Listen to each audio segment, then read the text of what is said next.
Every month, the world spins a little faster. Headlines blur, crises escalate, and it's easy to feel like it's all falling apart. But studies show that positive thinking doesn't just boost morale, it sharpens focus and helps us act. So let's pause, zoom out, and look at what really happened this month: the good, the bad, and the silver linings hiding in the chaos.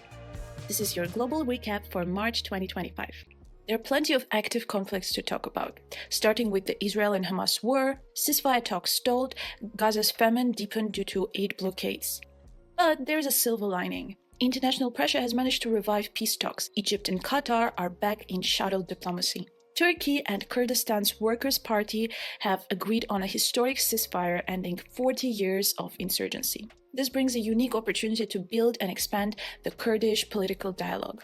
In Syria, the Druze communities clashed with the regime forces in Suwaida. This means that the local resistance is uniting, pushing for decentralized talks.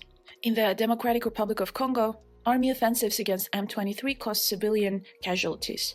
As lamentable as the situation is in DRC, this helped to resume UN-led talks in Goma, pushing for aid corridors. In Myanmar, resistance surged in Kaya and Sagaing. This means that now ethnic groups in Myanmar are pushing for democracy and forming alliances. In Ukraine, Russia continued its strikes, also around Avdiivka. However, the UK approved a £2.26 billion loan to Ukraine. This strengthens Ukraine's defense and shows steady Western support. Pakistan hit TDP targets across the border with Afghanistan.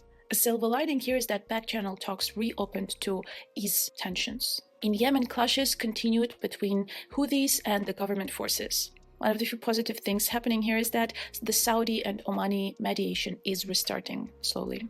In March, the most important series of events in global economics were related to trade tensions caused by Trump-era tariffs against several countries. They have been rattling the markets. At the same time, they're speeding up regional trade agreements and economic diversification. For example, the EU is eyeing once again Mercosur as a key opportunity. In these circumstances, some developing nations are shifting from the dollar, which would potentially lead to a higher economic independence. The situation with climate doesn't seem so bright, but let's try to find some silver linings.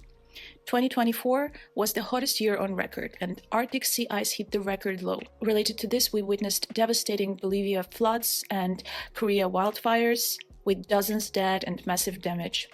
But at least this led to fast-tracked disaster funding and emergency response reforms. Australia and Central Asia also shattered heat records, but this led to surging public demand for renewables and heat resilience strategies. Despite setbacks, African nations doubled down on climate goals. Due to this, they're gaining recognition and a lot of new investments. Finally, we had Time Earth Awards with grassroots leaders that got global spotlight. This means more funding and momentum for local solutions. So these were some of the global news that I've picked for this video from March 2025.